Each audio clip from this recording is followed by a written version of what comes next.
હાલ કવાંટ તાલુકાની અંદર જે રોડ પહોળો કરવાની કામગીરી ચાલી રહી છે અને એમાં જે માટી મેન્ટલ પુરાણ કરી રહ્યા છે, તો હાલ આપણે આજુબાજુ જોઈ રહ્યા છે જે કંઈક વીજપોલ છે એ વીજપોલ હટાવ્યા વગર કામ કરે છે. એમાં કોન્ટ્રાક્ટર અને સરકાર વીજપોલ જે વચ્ચોવચ્ચ છે એમાં અત્યારે તો અમારી પાસે કોઈ અરજી આવેલ નથી, પણ સલામતીના ધોરણે અમે વીજપોલને સલામત જગ્યા પર ખસેડવા માટે અમે સર્વેની કામગીરી અમારા લેવલે કરી રહ્યા છે.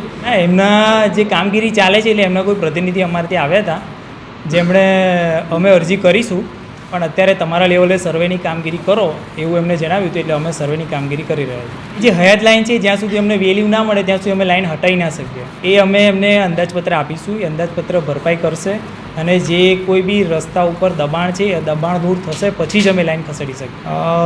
અમે અમારા તરફથી બની એટલી ઉતાવળ કરીશું. Navalkumar Jayantibhai Zala, deputy engineer, Kavant sub division. જે કવાંટ બોડેલી રોડ જે મેન બજારમાં કવાંટમાં જાય છે ત્યાં આ રોડ બનાવવામાં આવે છે કરોડોના ખર્ચે. તો વીજ પોલ ખરા હટાયા વગર આ રોડ બનાવે છે.